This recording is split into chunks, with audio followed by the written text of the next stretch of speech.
मेरा नाम है काला, अरविंद काला। हर पीढ़ी में, हर दशक में, हर साल, हर रोज इस कहानी में लोग बदलते रहते, लेकिन कहानी वो ही रहती है। मैं इस ये अमिताभ बच्चन के कुटुंब के सिलसिले में बोल रहा हूँ।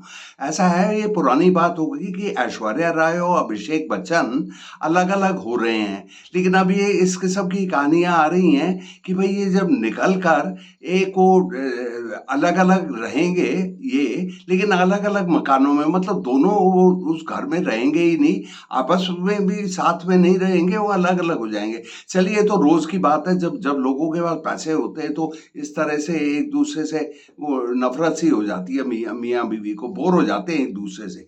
चलिए वो तो छोड़िए, लेकिन मेरा एक सवाल दूसरा है। अच्छा, इनको ये अभिषेक बच्चन और ऐश्वर्या से भी, और अमिताभ बच्चन से, और जया भादुरी से।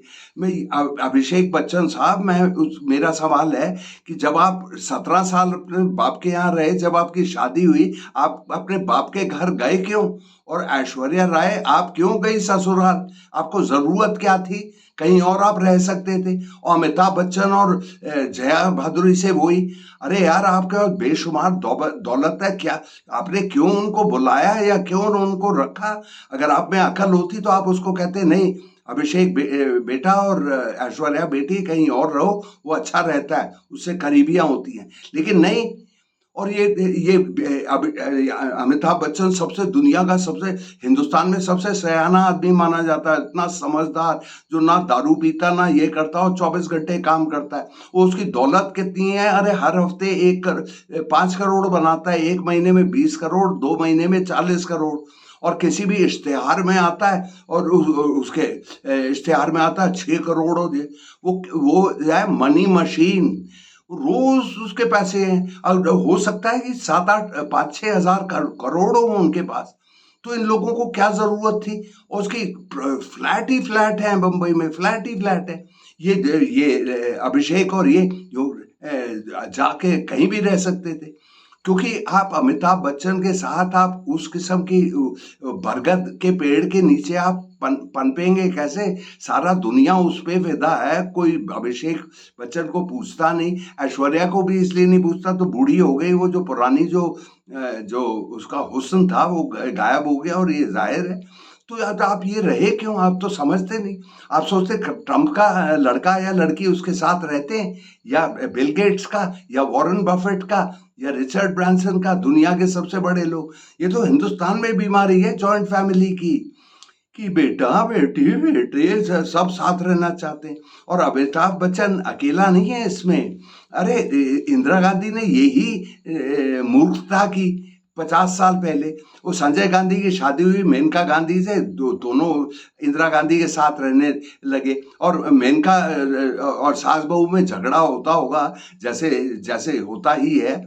और वो गर्म मिजाज की थी, और मेनका गांधी। और एक रात को, शाम को, रात को मतलब 8 बजे के करीब, वो घर से दौड़ी, और निकल के ऐसे दौड़ी कि वो नंगे पांव चली गई। इतना उसका वो था, गरम मिजाज की थी, और ऐसा वो झगड़ा हो गया। तो इंदिरा गांधी और ये, अरे आप इस किस्म की बेवकूफी करते क्यों हैं?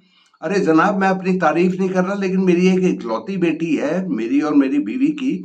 अगर वो हमसे हमारे साथ रहना चाहे, डैडी डैडी, नहीं नहीं, मैं डैडी, मैं आपके साथ रहना चाहती हूँ, मैं कहूँगा बिल्कुल नहीं, थोड़ा दूर रहो। क्या क्या जरूरत है? अब तुम्हारी शादी हो गई, दूर रहो। अगर कोई जरूरत पड़ेगी, ऐसा अगर कड़की आ जाए और आपको मेरे कमरे की जरूरत है, या अगर बेटी को मैं कहूँ, बेटी अगर तू बिल्कुल पागल हो गई और बीच रात को हु कर रही है, तो हम तेरा इलाज करवा लेंगे, इधर बुला लेंगे। लेकिन ये यहाँ पे हिंदुस्तान में कुछ इतना जुड़ाव रहता है। सबसे बड़ी यहाँ की ये बीमारी है। मैं दोस्तों में तो ये कह रहा हूँ, बहुत ही ज्यादा इनका प्यार बहुत करते हैं बच्चों को, मेरा लड़का मेरी लड़की, खासकर लड़के को। और लड़का जब शादी की उम्र का होता, 25 26 का वगैरह वगैरह, और उसके शादी का टाइम आता, तो माँ बाप को बहुत बुरा लगता है ये बेटा चले जाएगा। तो उसमें जोर डालते हैं, और कहते हैं कि, कहते हैं यार यहीं रह ले, यहीं रह ले, बड़ा अच्छा रहेगा, साथ साथ रहेंगे। चलिए अगर वो बेटा मान भी जाए, बहू को थोड़ी अच्छा लगेगा। वो तो 21 साल 22 साल की खूब छोकरी, चुस्त छोकरी है जो चाहेगी अपना चूल्हा हो, और एक दफ़ा उसका शौहर वो काम पे निकल जाए तो ये हिंदी का कोई पिक्चर का वो गाना ना लगाए, और ये अपनी वो सेक्सी नाइटी वाइटी में या सेक्सी उसमें वो आईने के सामने अपनी वो डांस करे, मतलब ठुमके लगाए इस तरह से। ऐसा होता है, लड़कियां उस तरह से सोचती, लेकिन उसकी बेवकूफ सास बताऊं क्या सोचती है वो, ये खासकर दिल्ली की पंजाबी सासें होती है ना, मिडिल क्लास की, वो सोचती है, वो ख्वाब देखने लगती है, सपने देखने लगती हैं कि मैं और मेरी नई बहू, अरे हम तो सहेली की तरह होंगे, सखी, जैसे स्कूल की लड़कियां होती है ना एक दूसरे दोस्ती, तो वैसे होगी। तो हम वो शॉपिंग के लिए जाएंगे और हंसेंगे लड़कियों की तरह, ही ही ही ही ही ही ही ही ही ही, और फिर वो गोलगप्पे खाएंगे, दही बड़े खाएंगे, और चटपटे होंगे तो दोनों फिर इस तरह से करेंगे। तो देखिए, मुझे किसी ने बताया नहीं, ना मैंने किसी जनानी से बात करके पता किया, लेकिन इन औरतों के बारे में मुझे बहुत मालूम है। इनको देख के ही मुझे मालूम चल जाता है कि किस किस्म की बेवकूफ़ियाँ करते हैं। अच्छा, तो और ये मैं क्या कह रहा था, और ये हर नुक्कड़ में, हर सड़क में यही कहानी है। जॉइंट फैमिली जहाँ पर होती है तो आपस में बैर हो जाती है, ज़हर पैदा हो जाता है उस घर में। हालाँकि कोई बताता नहीं, लेकिन बस ये तो होना ही है। ये मैं आपको किस्सा बताता हूँ। एक मेरा दोस्त था, उसके 2 लड़के रहते हैं उसके साथ, बड़ा घर है, और उनकी शादी हुई, वो वहीं रहने लगे, और मैं अपने दोस्त को सावधान करना चाहता था, "अबे तू दलदल में फँस जाएगा, इसका अंजाम बहुत बुरा होता है।" लेकिन सोसाइटी में जैसा होता है कि इंसान एक दूसरे को सलाह-मशवरा नहीं देता, और जो मैंने कहा वो ही हुआ। एक बहू उसकी भाग गई, और भाग गई अपने दोनों बच्चे लेकर, और उसने केस ठोक दिए वो पूरे अपने सास-ससुर पे और वो आदमी पे 4 क्रिमिनल केस वो ठोक दिए। और ये भी एक वो अदालत से एक वो हुक्मनामा भी लाई है कि वो उसका जो शौहर है वो अपने बच्चों से नहीं मिल सकता। तो ये हाल होते हैं इन लोगों के। अरे एक वो मंत्री को जानता हूँ मैं, उड़ीसा में मंत्री था, बड़ा पहुंचा हुआ, 18 साल मंत्री था, हमारा दोस्त भी है। उसके उसकी भी वो भी जॉइंट फैमिली वाला है, बच्चे भी साथ रहेंगे, और लड़का भी रहेगा, लड़की की बहू भी रहेगी, ऐसे 1-2 लड़के उसने पाले हुए थे। एक बहू भागी, और फिर उसने ऐसे इल्ज़ाम लगाए कि 498 के इन्होंने पैसा माँगा, ये माँगा वगैरह। अस्पताल में दाखिल हो गई और अपनी तस्वीर खिंचवाई कि भई मेरा इतना टॉर्चर हुआ कि मुझे वहाँ जाना पड़ रहा है। इस तरह से रोज़ की कहानी है। और ये बस बस इनका प्यार माँ-बाप का इतना ज़्यादा होता है। मेरा एक और जानकार है अच्छी तरह से, जो उसकी उसकी बीवी ऊपर चली गई। वो शमशान घाट से वो दुबई उड़ गया जहाँ उसका लड़का बसा था, और मैं उसको कहना चाहता था, अबे बेवकूफ़, तू कैसे चाहता है कि तेरा लड़का चाहे कि तू वहीं शिफ्ट हो जाए? और अगर लड़का भी चाहे तो तेरी बहू चाहेगी, तो तूने कैसे ऐसे सोच लिया कि ज़िंदगी भर तक तू इस तरह से रहेगा? और कल 77 साल की उम्र का है, सेहत इतनी कोई ख़ास नहीं है, और आगे जाकर अगर उसको स्ट्रोक हो गया वगैरह तो उसका क्या क्या हाल होंगे? स्ट्रोक जिसका हो जाता है, स्ट्रोक कहते हैं, पता नहीं, लकवा कहते हैं उसका, दिमाग का कुछ ऐसा होता है कि आदमी ऐसा हो जाता है।